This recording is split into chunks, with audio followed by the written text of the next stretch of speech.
Pencarian Sriwijaya RSJ-182 yang hilang kontak pada Sabtu, tanggal 9 Januari tahun 2021, pukul 14.40 masih terus diupayakan.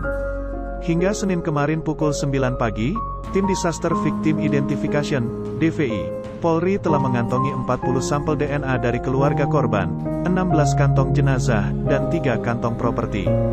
Dari sana korban pertama telah berhasil diidentifikasi. Selain itu, analisis mengapa pesawat bisa jatuh pun terus berjalan. Komite Nasional Keselamatan Transportasi, KNKT, telah mengirimkan 2 orang untuk mengumpulkan rekaman berikut transkrip pembicaraan antara pilot dengan pengatur lalu lintas udara yang bertugas ketika pesawat jatuh. Mereka juga telah mendapatkan data mentah radar pergerakan pesawat.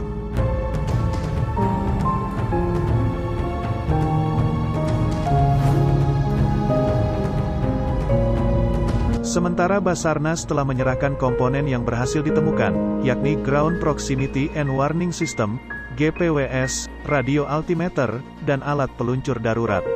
Salah satu indikasi kuat yang muncul dalam kecelakaan ini adalah pesawat mungkin tidak meledak di udara. Saya menduga, jika terjadi ledakan di atas, pasti serpihan berada dalam radius yang sangat luas.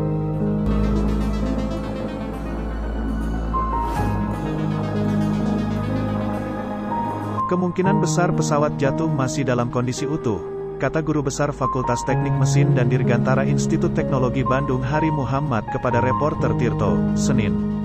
Berdasar data di Posko SAR Jakarta International Container Terminal 2 Tanjung Priok, per Senin, tim SAR menyisir titik jatuhnya pesawat dalam radius 25 nm garis pantai di 6 sektor dengan luas area pencarian masing-masing 37 nm persegi. Pencarian dilakukan di sekitar Pulau Lancang, Pulau Laki, dan Tanjung Kait.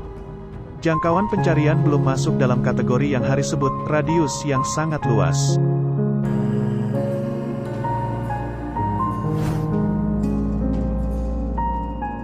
Semua itu akan diketahui lebih jelas jika kotak hitam pesawat yang berisi Flight Data Recorder, FDR, dan Cockpit Voice Recorder, CVR, ditemukan dan datanya dianalisis. Lewat FDR, sikap pesawat, ketinggian, kecepatan, kondisi mesin, dan bidang kendali pesawat bisa diketahui. Bisa diketahui pula, misalnya, apakah mesin atau sistem kendali pesawat bermasalah. Sementara lewat analisis CVR, yang merekam percakapan pilot dan kopilot, dapat diketahui apakah misalnya seluruh orang dalam pesawat hilang kesadaran karena pesawat terbang menukik dengan kecepatan tinggi. Misalnya semua mesin pesawat itu mati tapi pilot masih sadar, mereka masih dapat menerbangkan pesawat dengan cara gliding. Bila Sriwijaya SJ-182 telah mencapai 10.000 kaki, pilot dapat gliding hingga mencapai Bandara Soekarno-Hatta atau Halim Perdana Kusuma. Pun jika terpaksa, dapat mendarat dan mengapung di laut, ditching. Ditching dalam kondisi seperti ini tidak akan memecahkan pesawat. Bisa juga mesin Sriwijaya SJ-182 masih menyala dan berkekuatan penuh, akan tetapi terbang menukik ke bawah dengan kecepatan tinggi. Kalau hal itu terjadi, dengan kecepatan sebesar itu, akan remuk, katanya.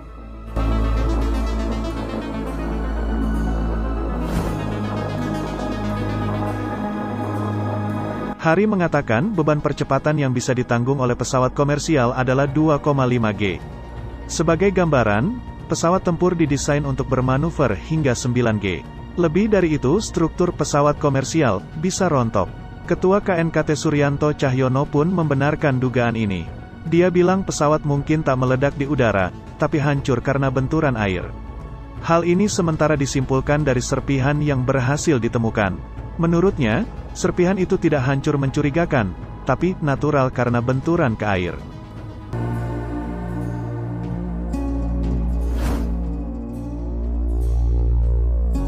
Pesawat rute Jakarta-Pontianak ini diperkirakan jatuh di sekitar perairan Pulau Laki dan Pulau Lancang, Kepulauan Seribu, Jakarta. Pesawat mengangkut 62 orang, terdiri dari 6 awak pesawat dan 56 penumpang, 43 dewasa, 7 anak-anak, dan 3 bayi. Jenis pesawat adalah Boeing 737-500 yang digunakan untuk penerbangan jarak pendek hingga menengah, telah beroperasi sejak tanggal 13 Mei tahun 1994. Berdasarkan data dari Flightradar24.com, pesawat jatuh atau terbang merendah namun dalam kecepatan tinggi.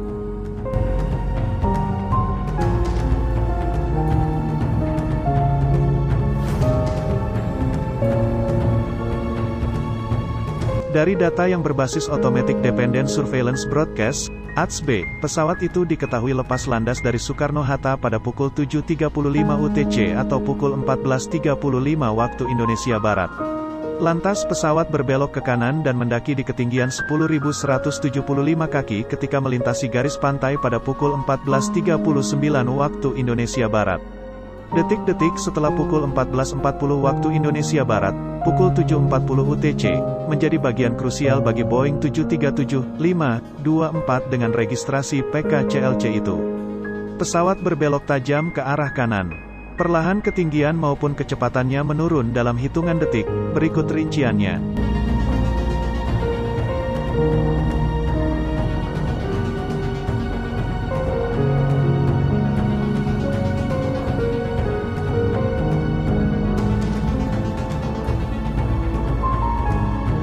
Kemudian, pada pukul 14.40, 27 WIB, pukul 7.40, 27 UTC, pesawat yang pernah dioperasikan Continental Airlines dan United Airlines ini mencapai kecepatan tertinggi selama penerbangan, 358 knots.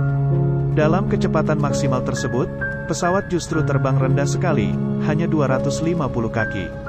Dalam bahasa yang lebih awam, dalam waktu 19 detik, pesawat turun curam dari ketinggian 10.725 kaki menuju 250 kaki.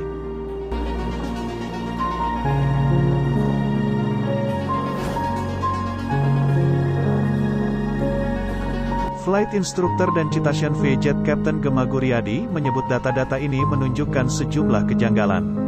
Selain drop dari 10.900 kaki jadi 4.500 kaki, kejanggalan lain adalah pesawat terus berputar ke kiri dan menukik hingga minus 30.000 kaki per menit, lalu pesawat mencoba untuk naik di 22.000 kaki per menit sebelum menyentuh air. Semua perubahan tersebut hanya terjadi dalam 1 menit, katanya. Kemudian, kejanggalan lain, dari yang seharusnya trek jalur 23 derajat, miring 6 derajat dan dalam hitungan detik menjadi 339 derajat. Di sini diketahui bahwa pesawat ketika jatuh dalam kondisi berputar ke kiri. Dari data-data itu dia bilang, muncul dugaan adanya loss of aircraft control, yang benar atau tidaknya, harus dibuktikan melalui FDR dan CVR maupun metode lain secara menyeluruh.